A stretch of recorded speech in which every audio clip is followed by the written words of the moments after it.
We made this. Welcome to the Starlight Ballroom. Hey!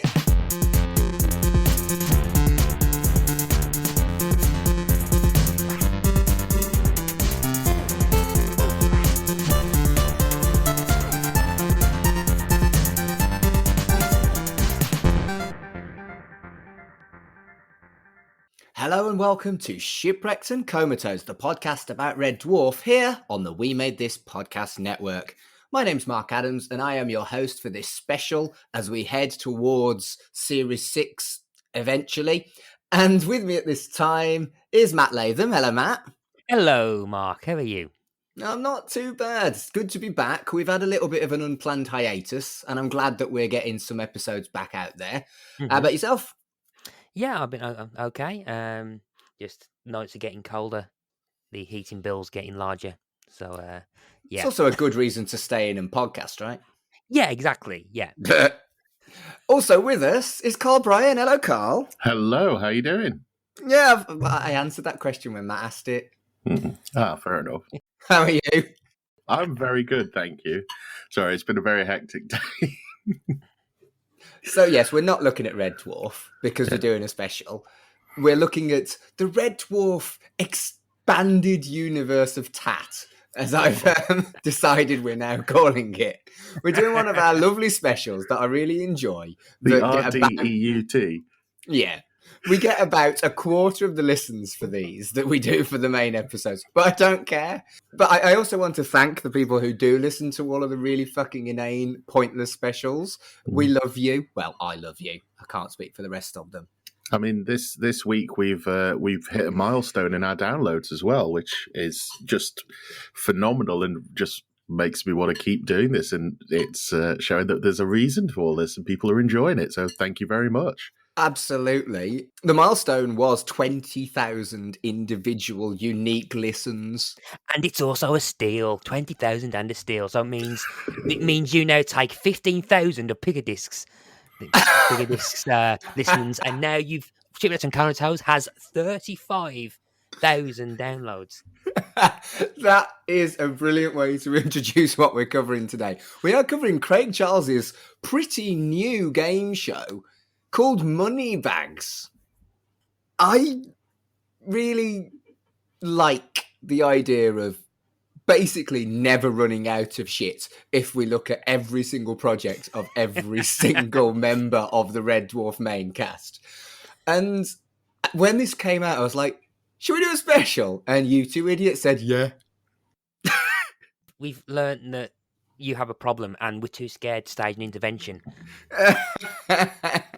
It's some weird kind of Pavlov's dog reaction. Should we do a special? Yes. It's like, oh my god! There's this TV show, and there's a guy called Craig in it. His surname begins with a C. It's called The Royal Family. We're going to do a special on that. And that's Craig Tash. I don't care. I don't think we'll ever get quite as tenuous as the one we did on Gappa, but we can keep trying. Give it time, Mark. But yeah, I thought it'd be fun to look at this because I really it's kind of a guilty pleasure of mine to enjoy game shows when they're on. I don't think I tend to go out my way to watch them now, but I do love game shows. How about you two? What's your background with game show watching? Do you have a favourite? Do you watch a lot of game shows, Matt? Not really. I'm much more perhaps into kind of the odd panel shows. So I've always watched Have I Got News For You, and recently I used to watch it ages ago and recently binged the episodes of Mock the Week that were on Netflix, and it's now a case that I kind of watch Mock the Week and Have I Got News For You on like BBC iPlayer catch up. I mean, they're not game shows, but they're the closest I probably watch. Oh no, I have finally gotten into Only Connect for this series finally after just kind of catching bits and pieces. So I've actually watched all of Only Connect, but other than that, don't really. I mean, perhaps on a Saturday when suddenly Pointless comes on, I'll watch a bit of that. But other than that, game shows, I'm not much a regular listener, watcher of. Right, and how about you, Carl? I was thinking about it just then because of I thought, mine are tend to be more panel shows. But back in the day, I always used to watch Catchphrase, which is just a classic. And because you can sit there and join in, same with Blockbusters and Countdown. I actually have the official Countdown app on my phone. Nice. And I play it. I think I remember telling you this during lockdown. I think I'd got to about 200 rounds of Countdown. I don't know whether that's something to be proud of or pleased with, to be honest with you, Carl. I don't think I was either at the time when I admitted it. It was more a cry for help. Are you I sure think it's 200 and not 400? Are you just living? Yeah, I beat it for the majority of the most part. It's fun coming out with. I found out that Smeg doesn't count during Countdown. What? However, hentai does count. It's a really fun game, but as I'm probably the same as Matt now. I tend to lean more towards, like, I still watch Mock the Week. I drifted out for a while and I've got back into it again. I think the new round of comedians they've got are actually quite good. I've kind of drifted off Have I Got News For You because it can lean into smug. For me, the prime watching of game shows was when I was a kid, and I think most of us have listened to Play Your Pods Right, things like Nightmare and Finders Keepers and those kind of things, which I'm pretty sure which count as game shows, but they're all Games variants Master on a theme, aren't they? Yeah, Games Master. Somebody sent me today, Games Master's back. With Trevor McDonald. Yeah. It's great casting, isn't it? It's amazing. Yeah, I think it airs on Wednesday and E4, but I think the first episode is actually on YouTube. That's what I've been sent, and I'm really looking forward to it. So I think that's what I'm watching after. And I think for me, I'm quite similar to you, Carl. Is my taste in game shows is very retro. I'm happy on Challenge. I could lose a day on Challenge, But I think a personal favourite of mine as a kid, probably because for some reason I was into magic, I liked Paul Daniels. Wipeout was a favourite of mine. Oh, I remember that now, yeah. Not the Bob Monkhouse remake. Bob Monkhouse can get in the sea. But Paul Daniels, brilliant. And like you mentioned, the kids' game shows like Nightmare were fantastic for me. I remember one that was basically a crossword one. The Crosswits. Crosswits with Andrew O'Connor. Yeah. I always just remember that, like, the good ones that have got the really distilled idea that can run and run are always on at like midday or 1 o'clock. And with this one's on at 3 o'clock in the afternoon. And I really like the idea behind this. It took me a while to get into it, but I really like the idea of Moneybags. Yeah, I mean, another one that I just loved as a kid was Going for Gold and Turnabout. That time slot that you're talking about has had some absolute bangers. Going for Gold. I may not remember the game properly, but everybody remembers the theme song. Going for gold. The heat is on. The time is right. It's that. No, I don't remember it at all. No. Actually, if we're going to go then the Saturday night route, I remember kind of being into stuff like Gladiators and Generation Game, Bruce Forsyth Generation Game. And I was also really into John Virgo's show, Big Break, with that Bellend who hosted with him. Oh, yes. I don't think we need to mention his name because he's a Bellend. Yeah. But yeah, Big Break was loads of fun. And John Virgo was an excellent host. Yeah. Look at us being woke. We're so Wokey woke. bollocks. We're so woke. But I think it's about time we got on and talked about Moneybags, don't you? Yes.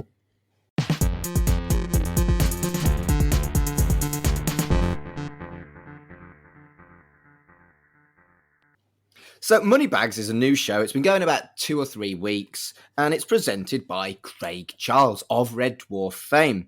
I didn't realise he was a Red Dwarf. I didn't know what was it. Yeah, okay, Matt. That it's so modern compared to the shows we previously talked about that it has its own hashtag Moneybags. I mean, yeah. And the rules, so everyone seems to think that the rules are complex, and I'm like, no, they're fucking not. Do you agree that the rules are nowhere near as complex as you thought they were going to be after hearing that the rules were apparently so fucking complex?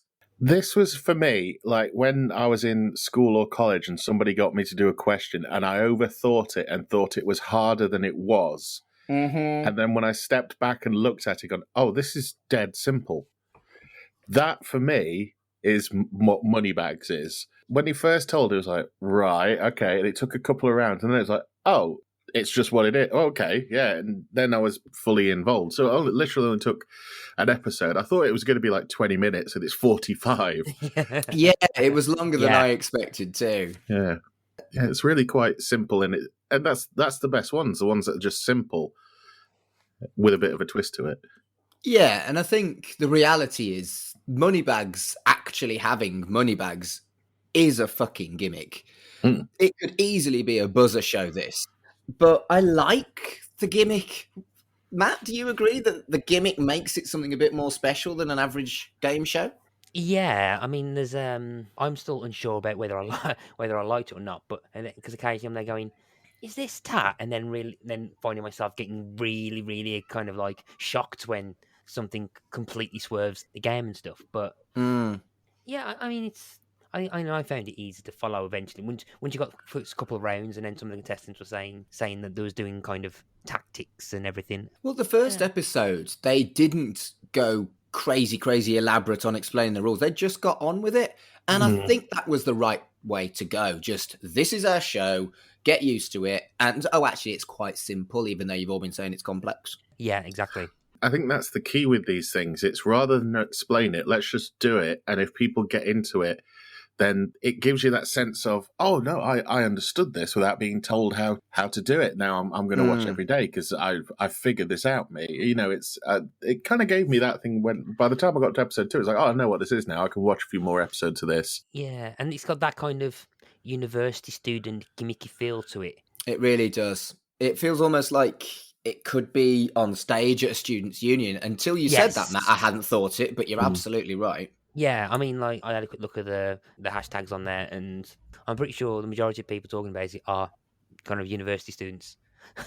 Right. Just watching it. But surely they'd be in lectures at 3:00 in the afternoon. Probably only me, because I was probably the only person that did. That doesn't surprise me, Matt.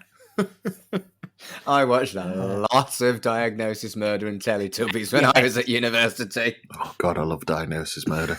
Oh, we should do a Diagnosis Murder pop. No, we shouldn't. Yes, we should. No, you can edit. Oh, that's fine. Yeah. Well, it's got that kind of like midday kind of, well, early afternoon kind of guilty thing where you're watching it going, oh, this is nice. While in the back of your mind, you're going, why are you watching this? Yeah, I'm working from home. I should be working. Yeah. I mean, cause I don't know about you two, but I had to watch it on all 4. Me too. But then if you're watching this live, it's a case of going, oh, am I enjoying this? Why am I watching this live? How am I in a position to watch this live at 3 p.m. on a weekday afternoon? It's definitely comfort telly if you're ill, I think. Yes. Yeah, that's a good point, actually. Did you enjoy it? Yes, I did. It's fast-paced without really being fast-paced, if you get what I mean. It gives the energy. I think Craig Charles is a big part of this, is it gives the energy of, this is quite powerful and it's going to be like really fast-paced, and it's a bag on a conveyor belt. Yeah, I often think there's a conveyor belt underneath them, and they're just using the same like 6 bags. Probably. Yeah.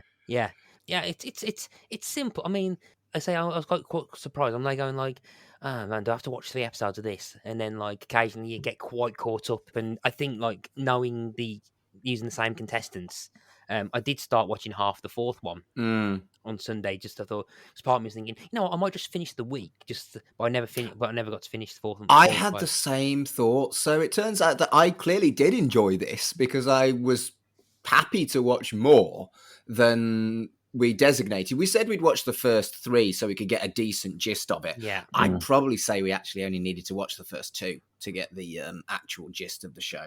Yeah, the first 2 episodes really run the gamut of what can happen in the show. Mm-hmm. And I only got to the end of the second one, but I felt, we'll get into this obviously, but once we'd hit all the sort of highs and everything of the second day, I was sitting there going, I might watch the rest of the week just to see what happens next. Will this player come back before the end of the week and clean up, or what's going to happen during the week? But having the same players for a week, it's quite a modern take on a game show. Pointless does it, I know that. It seems to me like, as classic daytime telly as it is, it's definitely much more modern than the stuff I was watching in the late 90s when I was at university. I think it's got something modern yet classic in a weird way. Yeah, I was trying to work out how many they shoot in a day, because there's no way they're doing it every day for a week. Yeah, I was No. thinking that. But I wonder if they do it all in one day and they just have the contestants and Craig Charles change their clothes in between each episode. yeah, I think that might be because back in the day I got to go to Central Studios in Nottingham, and it was for the Central Food Network, and I was in the audience for a cooking show, and I literally just had to get up, move to another seat, and put a jumper on or something for various ones so it looked different. And they did the same in the shows, but they do refer to like, oh, last week we did this, when it was really an hour ago. Plus, if you're a contestant and you're there for the whole week, what do you do in between? Yeah, I reckon they probably do. I mean, so it's 5 45-minute episodes. Each one probably takes about 2 hours to film. 2, 4, Yeah. 6, 8. That's a long day, but I reckon they probably do it in a day, Yeah, because obviously everyone's got other jobs to do. I can imagine Craig Charles has got other jobs to do. So you can film, a month and a half's worth of stuff in a week. Mm. Yeah. Actually, talking about the jobs, what the bloody hell is an escape room consultant? So I actually know the answer to that. Like if you go to the Crystal Maze Yeah. in Manchester, the Crystal Maze experience, Yeah. you have a character who replaces Richard O'Brien. Right. Escape room consultants do a similar thing. They play a character in an escape room for you. Right. Oh, okay. That explains that then. Because I've applied for that job and I didn't get it and I'm bitter. Oh. Right. I'm just thinking, like, I don't know, like in my head it's like Gregory House, but if Gregory House did escape rooms. No, that's not what it is. Like some sort of maverick, like how to make your unsolvable escape room escaped or something stupid like that. In my head, I think I've glamorized that role a lot more. I had a irrational hatred of the escape room consultant because they got the job I want. Did you not come across enough of, I've got my theatre arts degree, but the bill doesn't shoot anymore, so I can't get work. Please hire me. Please hire me. I mean, that's the thing. I didn't get the job that desperate actors apply for. I'm gutted. The guy, when I went into the one in, I think it was Manchester. I went into that one, and the guy who did it was a guy called Zander, but we could call him X. But for the Crystal Maze, have either of you two been in the Crystal Maze? No. They have got Richard O'Brien at the start doing an introduction on a TV screen where he hands over to somebody. And then whoever it is comes out, and they have 4 different consultants because you have 4 teams going around at once, one in each zone. And Zander leapt out of a room, literally like in front of us, like kung fu leapt. And my mate who was sat there had just an irrational hatred of him for the entire time because he spooked him the second he walked in. He was like 14 shots of espresso and a line of something energetic. And it was like, yeah, I don't like you. You're a bit too excited.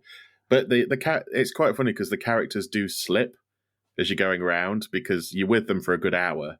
So, they do. Eventually, they just start talking like, Mark, who works at the Crystal Maze.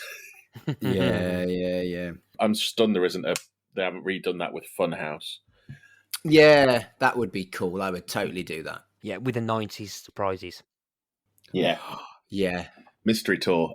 Tandem for a Day is the one that I want. A Game Boy. Moving on. Should we talk about the set on Moneybags? Let's. I quite like it. As much as it seems a little bit shonky for a show that's giving away that much money. But I like the shoot. I like the visual of pushing lots of money down the chute. I thought that was cool. The conveyor belt at least works and isn't as shonky as the Generation game. And it's fucking fast as well. Yeah, it doesn't feel like it's some poor bloke on a bike. It looks like an actual conveyor belt, so it's not some bloke on a bike because it doesn't stutter. Yeah, I watched it initially thinking, how smooth is this going to be? And it's very smooth, It's got value. Yeah, and I think the partitions are probably a COVID thing. The plastic Yes. partitions, because they looked like the partitions they have on the judging panel on RuPaul's Drag Race. Yes, and they're going back to Mock the Week. They've still got them between the contestants on Mock the Week, Yeah. even though they've got an audience now. Yeah, I think the audience was live for this. It didn't feel like canned laughter, but I'm happy to be corrected on that. Yeah, it was very good. I mean, you get the feeling that the set itself fits into the corner of the studio. It didn't look massive. No. Like there's probably another game show on the other side of the room that films on the off days. Yeah. I did think it was like greengrocer grass to start with when it came on. It's not often they use green for game shows. It's always like red or blue or yellow, but bright green and yellow is just. I don't know whether they're trying to give it a kind of leprechaun-y feel or. I don't know if it's green for money. Oh yeah. Yeah, I mean technically, Ah. I mean like we don't. Our money's not green. I think it's the dollar that's usually green, but I think Yeah. Green and Fivers gold. are Yeah. green, aren't they? Oh, no, they're blue fivers, aren't Yeah, they? Mm. Yeah, you're right. We haven't got any green money. I'm an idiot. because green's always been like synonymous with the dollar. Yeah. And yeah, it's just the green, and because of the like the basically the world economy seems to be Mm. revolving around the dollar. It's always green's always been seen as the color of money. It's a good look, though. I think it does stand out. It did feel different from other shows in how it looked. Mm. Do you think the dollar pound is green? Ooh, I'd like to think it's red. Why? I don't know, just because of because it's just the Red Dwarf thing. Just a lot of things turn out to be red, so I'd like to think it's red. Sorry, that randomly came into my head because we started talking about dollars. But yeah, the show format works with 3 qualifying rounds, followed by a final where 3 people have qualified from the previous rounds, followed by a solo round a la the Gold Run on Blockbusters, is what I thought. Did it feel slightly overly long to you? A little bit. Yeah. The thing that kind of got me was, like, game shows, you've got rounds, and obviously you've got rounds that have got names. So, with Beat the Clock or the Eliminator or something like that. The final of Moneybags is called the Moneybags Final. Creative. Yeah. Does exactly what it says on the tin. Yeah, all I can think of is that the best you could do? Not even at 3 o'clock in the morning after chain smoking, could you not think of something better than the Moneybags Final? Like the Gold Run. I mentioned the Gold Run, and the Gold Run's a great name. Exactly. If you think about it as well, if you think about some of the more like the classica, the more legacy game shows like your Blockbusters, your Catchphrases, the final round is a variation of the game that's before. It's a very unique premise on which you have to do. I mean, Only Connect. It's the weakest part of the show for me, which is the vowels, the missing vowels bit. But it's different with this. Just it's the same thing pretty much, except with a slight difference in that it seems that the show really doesn't want to give you any money. Yeah, it definitely. Yeah, and it's just a slight variation. It doesn't feel like it's different enough from the other rounds. It's the only game show I can think of where you have no guarantee of going home with anything until the very last thing. Mm-hmm. Do you know what I mean? It's Yeah. on most shows you can at least bank something, but everybody could literally all of them could come in and go home with absolute nothing. I'd say that was established by Who Wants to Be a Millionaire, actually, but this is particularly savage, and I would also say more savage than Millionaire. When I mean that, it's sort of like in terms of where there's multiple contestants. Oh, okay, right. Because there's not often where you get catchphrase or something. Somebody at least wins, or at least wins something. Whereas with this, everybody could turn up for the whole week and have in one of these, we're going to see someone with £150,000 in the bank, and then just have it ripped away. But do you think that's partially due to the huge amounts of money that are on stake? And obviously they don't want to give away that kind of amount of money, so they make it difficult. True, yeah. It does feel very quite harsh where they get to the final bit and it's like, oh, okay, you answer the first question. If you get it wrong, you leave with nothing. Yeah. Nothing. And but nothing. Yeah, you're right. But it feels mean-spirited. I enjoyed it because I'm clearly more mean-spirited than I'd like to admit. But the whole thing from the very, very get-go did feel a little bit mean-spirited to me. Would you agree, Matt? A bit, yeah. One of the things that I noticed again looking at Twitter, and it was looking at, I think, this week, which is its second week, so it was talking about contestants that we've not watched. There's a couple of tweets which are kind of saying, man, the people on Moneybags are a bit thick. I mean, you don't get it on the actual show itself, but the way it seems to kind of, how do I phrase this? Others' misfortune porn at times when like something happens. Schadenfreude. Yeah, sure. Yeah, Schadenfreude. So, for example, I think it was the third episode, which was it Lizzie, who's the Scottish lady? The panicky picker, as she got called by Craig Charles. Yeah, the panicky picker. She got her first question right, so she got about £7,500, and then the question she was asked was, which of these hands in poker is higher than the thing? And like she clearly didn't know what it is. She guessed, and you could see behind her everyone, like every other person who knew the answer, and immediately in the background you could see them going put their hands in the things and stuff, and it seemed to. Yeah, and the camera angle I think was quite deliberate actually, where it looked like it was like aiming to get the reaction of everyone else behind it, going, "Oh, you picked the wrong one." To the point where I think the camera operator probably had the right answer in front of him and knew to go and look at them behind her for that shot. I don't think that was not deliberate. In fact, I think a lot of this show is very, very deliberate. I don't for a second think that anything is random whatsoever. I think it's all very meticulously planned to make this sensational.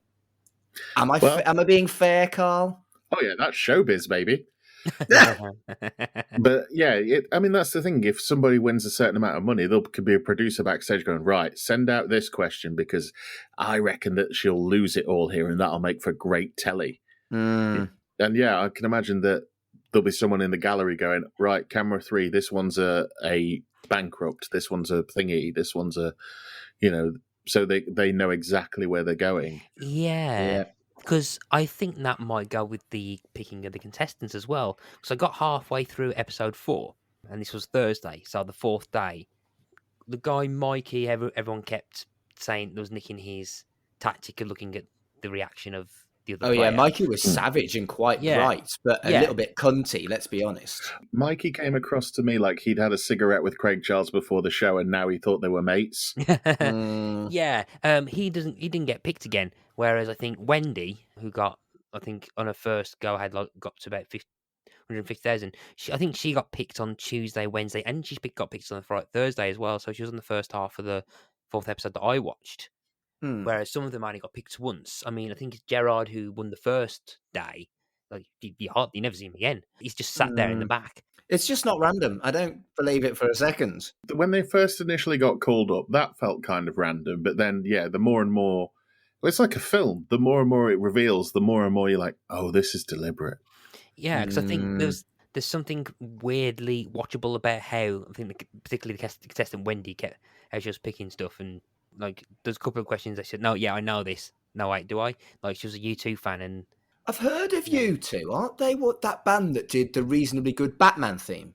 They did do a reasonably good Batman theme. What, Seal? Baby! Kurt's not even here and we're taking the piss. Somewhere his bat sense is tingling. Oh, hang on. There's a message on the Shipwrecked and Comatose group. Oh, hang on, it's Colin. Stop getting you two wrong. But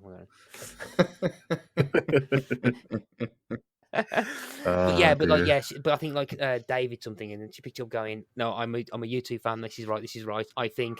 And and then like there's another one about alcohol or something. He goes, "Oh, I know my drinks," and there's another one, "Oh, I know my chocolate." And I think the fact that she got picked for a third day, whereas some only got picked for like one and stuff. It's then again though, maybe the second half of Thursday and Friday is all the ones that didn't get picked. So unless they get like about 3 goes per person. Yeah. Did anybody? Because I didn't go all the way into the week. Did anybody by the end of the time you'd finished watching just not get picked at all? I think they'd all got picked by the end of day 3. Yeah. Yeah. How many was there in all? Was it 8? 10. 10. Blimey. But it was lots of fun, and I think to call the contestants thick, like people have been doing on Twitter, does a disservice to the pressure situation of the really quite Yeah. fast conveyor belts, particularly during the final.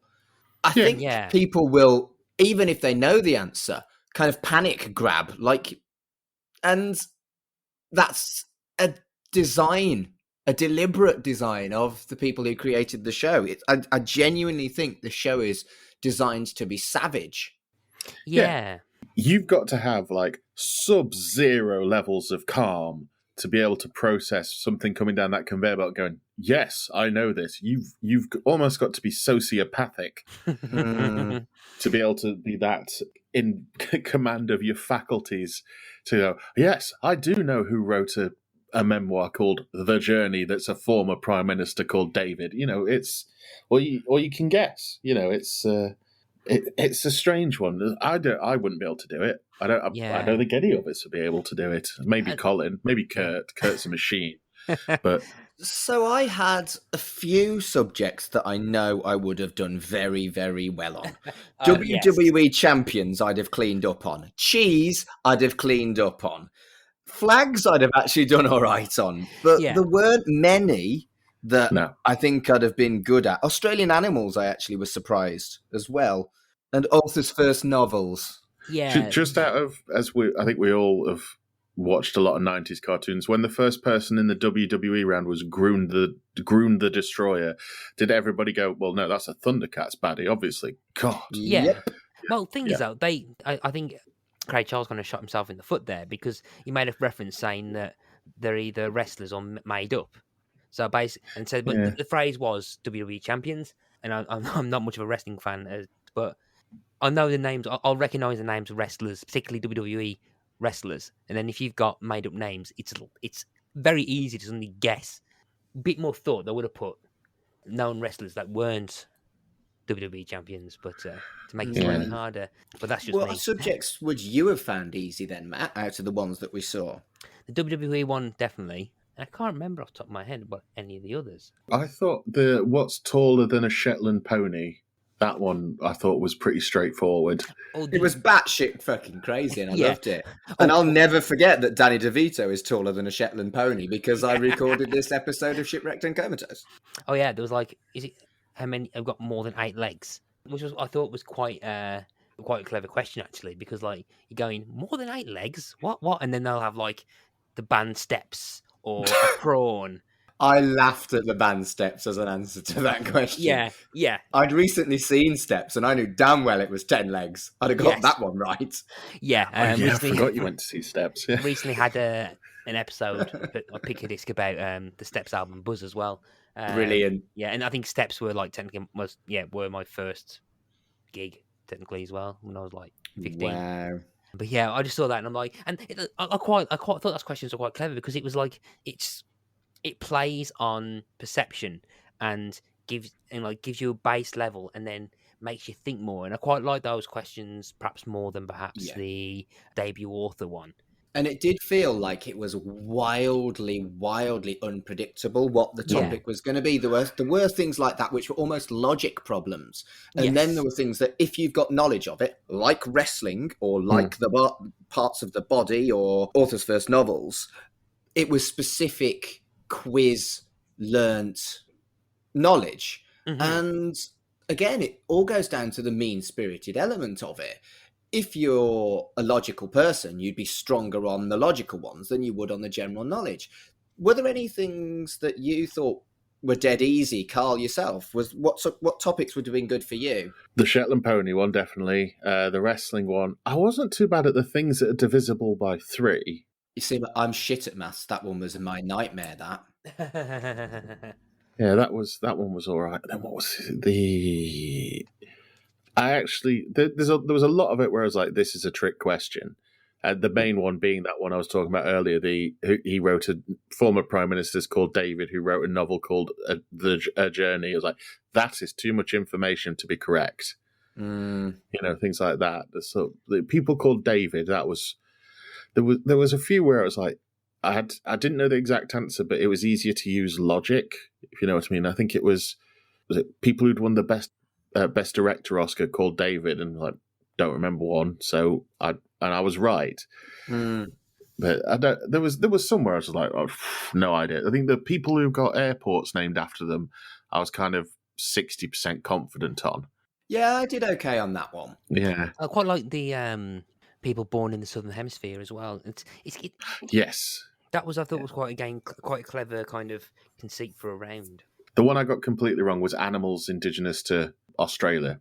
I got a perfect round on animals indigenous to Australia. And I think this is what I'm getting at by asking you both what your strengths were here is we all had stuff that we were great at and stuff that we were completely perplexed by. And it is designed, again, quite mean-spirited, that really it is pure luck whether or not you've got a cat in hell's chance on this show.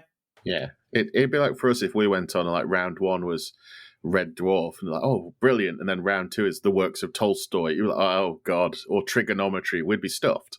Yeah. Carl, we remember the question of Dwarf. Oh, yes. Yeah, so you can stop with your, oh, I wouldn't have got this, and this. I'm still traumatized. I'm still fucking traumatized from Question of Dwarf, and it's been nearly 12 months. Well, I laid down, I know we're talking about, we won't reveal what it is, but we were talking about what we're going to do for this one. And I still issue the challenge to you four of you four versus me. But someone would have to write the quiz. And I'm pretty sure you will drub me. Nah, it'd be a bit like Blockbusters if we have like uneven teams, won't it? Yeah, I suppose so, yeah. So, do you see that? A nice little ref. Oh. The man's a pro.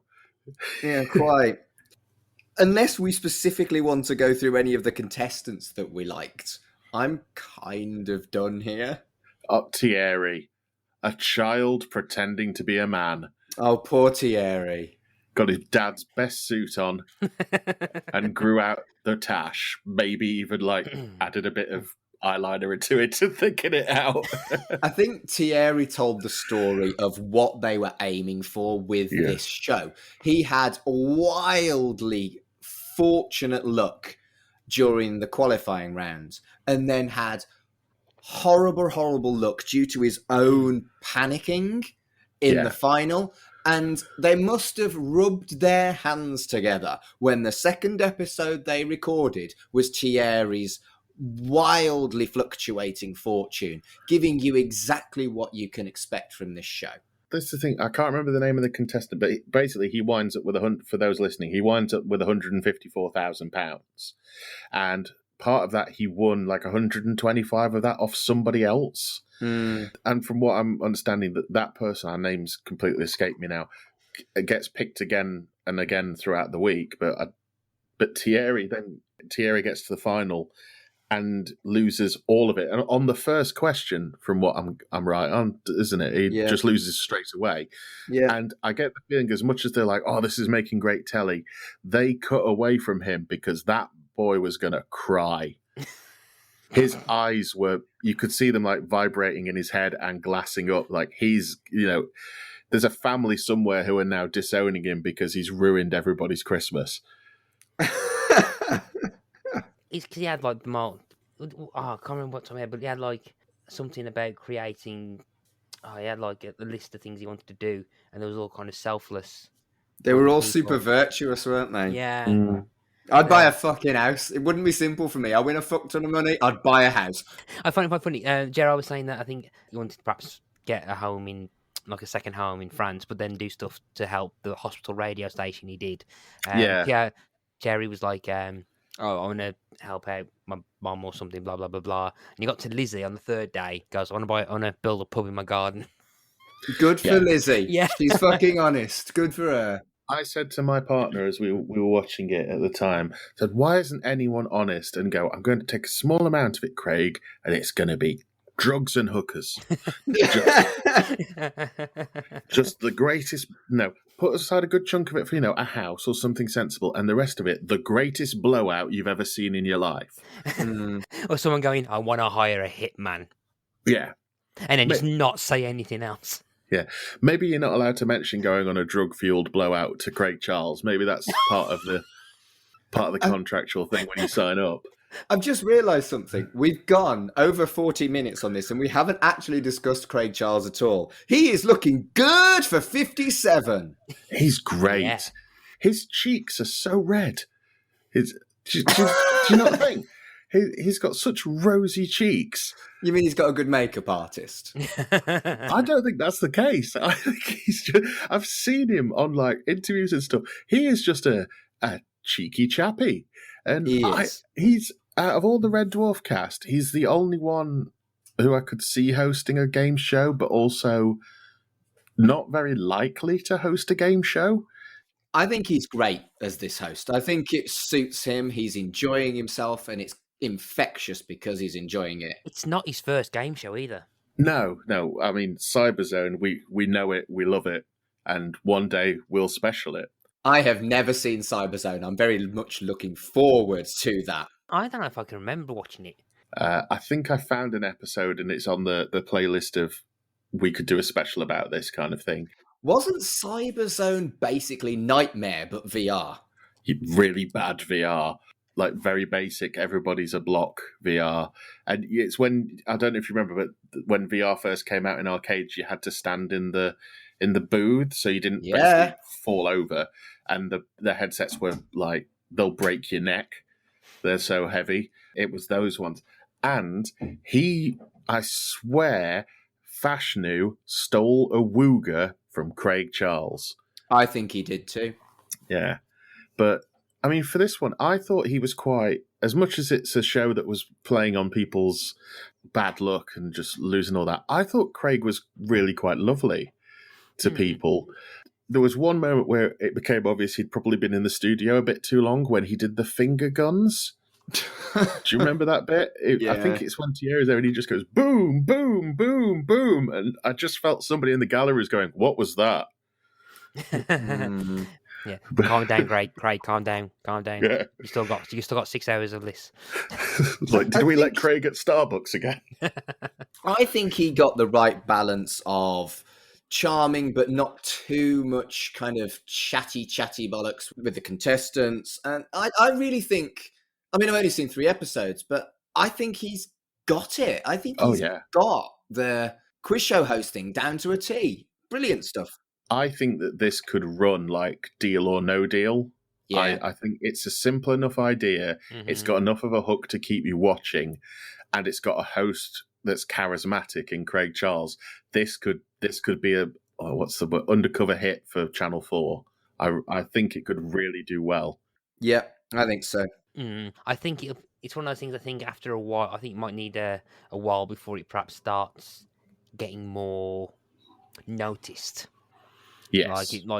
So what will probably happen is that they'll probably find a gap a bit later on in the schedule, and then they'll probably show a repeat somewhere, and that's where it'll probably capture I'm looking forward to Celebrity Moneybags. It's an inevitability. Yeah, it's going back to it though. It's, I could see Craig. Craig Charles is very good at this, but could you see any of the other Dwarf 4 doing a game show? I don't think I could really. Maybe Robert Llewellyn, because he's hosted stuff like Scrap Heap Challenge, hasn't he? Which is sort of a game show, sort of. In this kind of format, though, the studio kind of quiz show thing, because I can't see Chris Barry doing it without playing a character. No. Danny John Jules, maybe. Maybe Hattie Hayridge. Yeah, Hattie Hayridge would be interesting. I can perhaps see Norman Lovett doing Nevermind the Buzzcocks. Oh. Yes, definitely not this, but I could see Norman Lovett fitting in on something like maybe Have I Got News for You as well. Something where it's not like super high energy. Yeah, I mean, he is in his 70s now, isn't he? He still works though. He's not stopping. No, good for him. Yeah.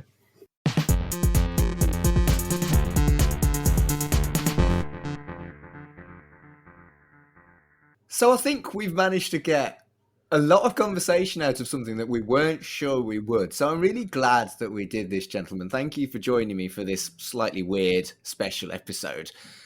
Matt, where can people find you on the internet? You can find me on Facebook /Twitter /Instagram under the name Pick a Disc, about the podcast that I host called Pick a Disc, which is a music podcast. And Carl, where can people find you? You can find me at allmylinks.com/Mr. Carl. I'm not up to a great deal at the moment, I won't lie. But I am hopefully going to have some new projects soon, probably in the new year. Brilliant. Watch this space, I guess. And for me, you can find me on Instagram and Twitter at MarkAdamsHC. The two projects I'm working on at the moment, podcast-wise, are Chucky Vision, which is a podcast about the TV show Chucky and the overarching Child's Play franchise. That's at Chucky Vision on Twitter. And I'm also still doing Right in the Childhood, which is a podcast about kids' TV, generational differences, and rose-tinted glasses. That's at RITCpod on Twitter. All the podcasts we've mentioned, if you're listening to Shipwrecked and Comatose, they will be on the same platform. So just search for them. You'll be able to find them. So thank you, Matt, and thank you, Carl. Thank you very much, Mark. Thank you. And until next time... Shipwrecked and Comatose, putting out specials that will last 45 minutes or your money back. Well, that's going down the chute. Yeah.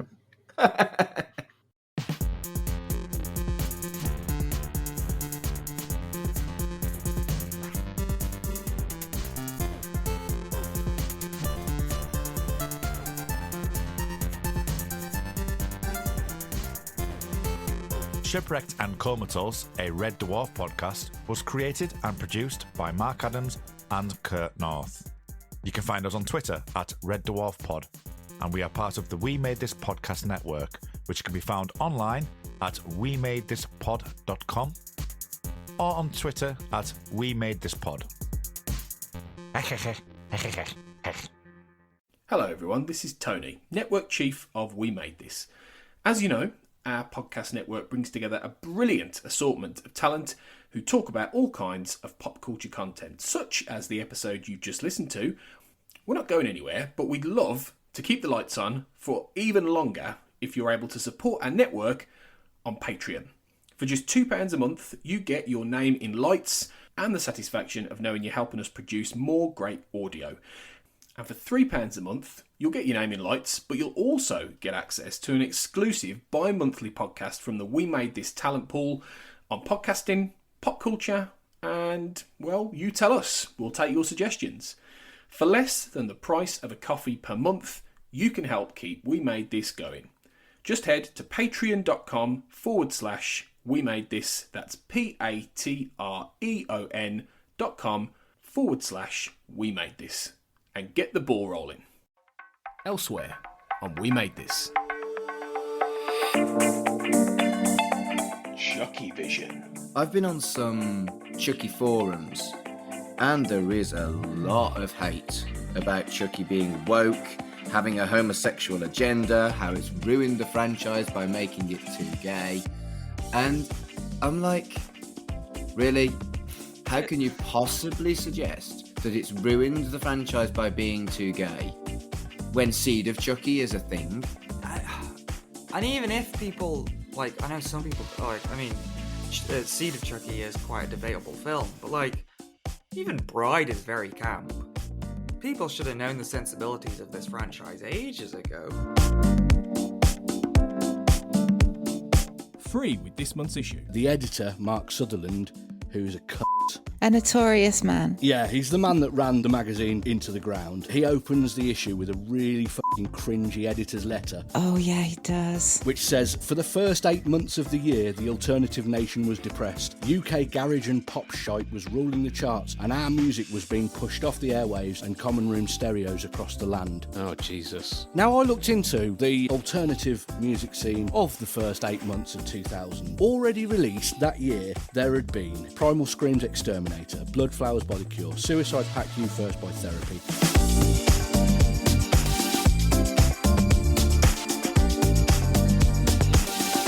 Movie-versaries. The highest grossing film in the case of Avatar. I don't think anybody ever considers it popular, but everybody saw it, which is really weird. It's this strange case of this film that made so much money, pushed special effects forward so much, and it isn't based on any intellectual property. Not directly anyway, but it has zero cultural footprint. nobody talks about it. Yeah, apart from the whole visual thing, right? Like, Yeah. like it's impossibly mediocre. It is so middle of the road. like it's not even bad enough to be spoken about. Check out all of these shows and more on the We Made This podcast network.